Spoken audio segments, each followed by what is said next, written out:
My name is Walter Mangold. I was born in Germany 64 years ago, and I was only interested in birds and animals and nature. And this is really how it started. Well, you know, as the saying goes, be very careful what you wish for, because you might get it. And I did get it. Now, I have the wonderful world of birds. I'm surrounded now with birds and animals, which as a child could only be a fantasy and a dream.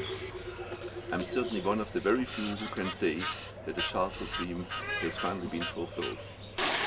Now the world of birds is so much larger. It's 8 acres. We have over 3,000 birds and animals of 400 different species from all over the world. But about half the birds are exotic and half the birds are South African.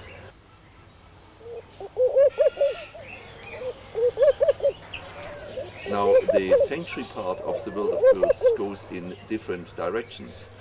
Number one is to keep and breed and increase the numbers of endangered wild birds and animals.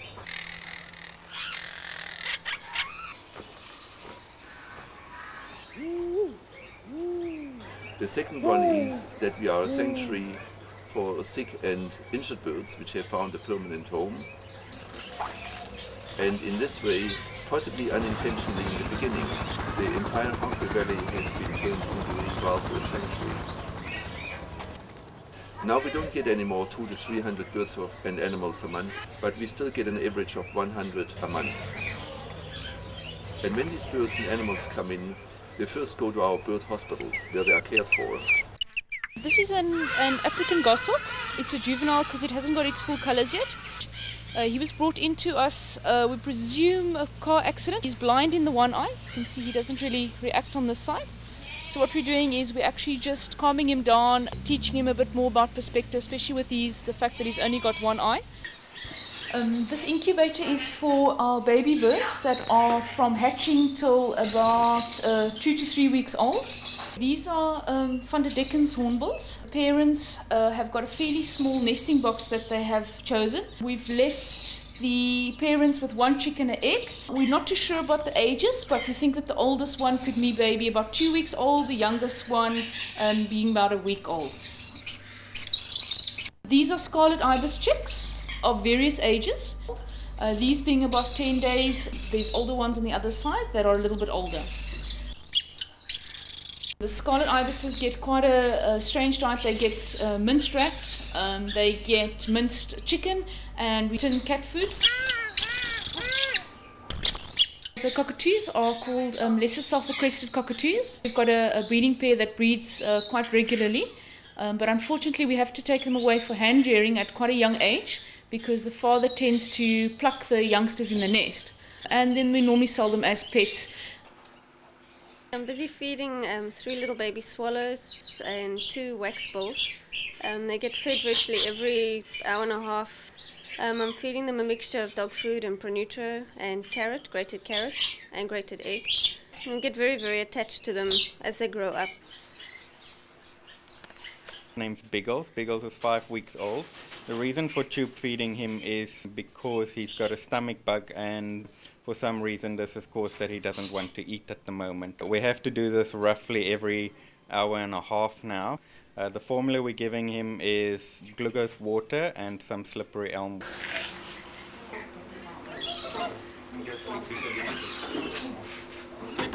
Okay, now you're not drinking, now you're pretending. You got the fattest tummy on earth. You're going to be fatter than any pig.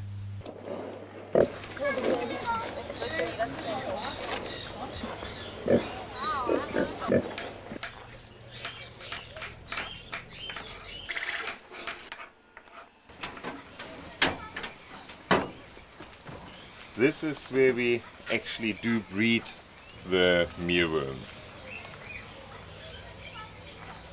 With our 3 colonies we produce in the average of 1.5 to 2.5 kilo of pure worms a week.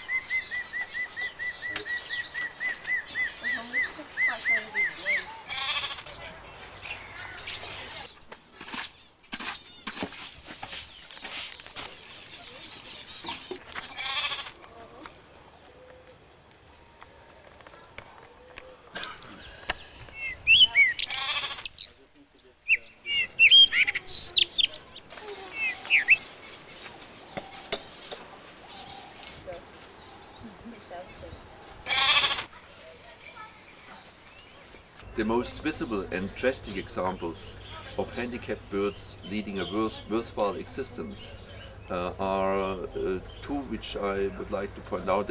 One is a secretary bird that has an artificial leg that has been joined from this point downwards, and it was one of the first in the world.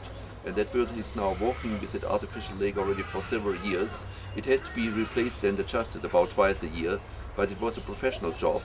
And the second one is Ralph, the black eagle, that has lost one wing completely and also damaged the left eye. This is Ralph. He was brought into Wilder Perth about almost 2 years ago. He was knocked over by a car.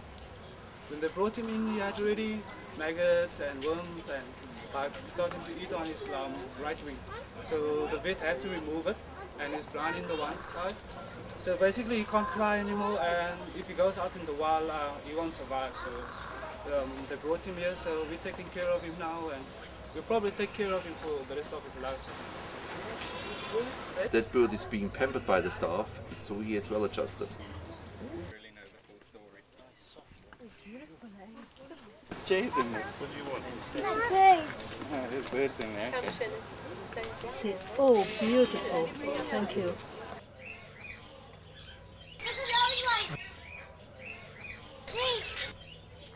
The childhood dream of living in paradise and in a tropical environment with the birds has really become reality. Nobody would ever have thought that you could have a tropical forest, a tropical garden in the Western Cape climate. We have a magic forest here where the children walk through. There are ferns and tropical plants, philodendrons, delicious monsters, elephant ears, and palms of all sizes. Some of them are already 30 years old and 20 meters tall. So the combination of the birds and the animals and the wonderful tropical vegetation makes this park unique to any other place in the world, and certainly a very good reason for people to come over and over and to see how it develops in the future.